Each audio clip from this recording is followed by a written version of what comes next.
This has a trickle-down effect, Danny, to the college football game because it's where Chip Kelly had all of his success. Your thoughts on the move, now Chip Kelly becoming a free agent coach? First of all, I think it was a dumb move by the Eagles, but that's a different subject. But when you look at this, life is about timing, and that's the tough part for Chip Kelly because there were so many top-tier jobs open in college football within the last few weeks that have been filled, and I guarantee you athletic directors are scurrying to see if the ink has dried on those contracts to see if they could possibly get out of them. But you look at USC, you look at Georgia, you look at the University of Miami, LSU almost outed Les Miles. All of these schools would have been lining up and backing up whatever amount of money to get Chip Kelly to their program. Now those spots are filled. So I don't know if Chip Kelly's going to have to wait a year or if you see teams maybe make a decision this late in the game because he's available. But that would set you really behind the eight ball as far as recruiting goes. But I think he's the type of coach that you would do something drastic in order to get a chance at him. And I don't want to fall victim by hyperbole here and say, oh my gosh, this could have a seismic effect around the sport. But it really could because every year when a college job would come open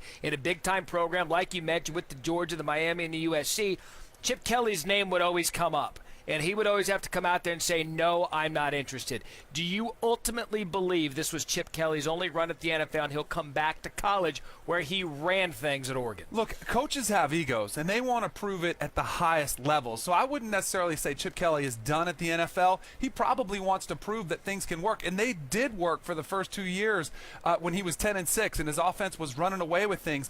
But if there isn't an opportunity in the NFL, he absolutely can succeed at the college level. And he can have as much success as anybody. He was this close to winning a championship at Oregon. If he goes somewhere else, he could absolutely win a national championship. And if we take a look at the NFL, one job we'll keep an eye on, the Tennessee Titans. Of course, his former quarterback, Marcus Mariota, the quarterback there. Mike Mularkey, an interim coach at the time being. So that job is open. But we wait and see. You said it best, Danny Kanell. Somewhere athletic directors are scrambling, trying to figure out if Chip Kelly to their program is doable now that he's been fired by the Philadelphia Eagles.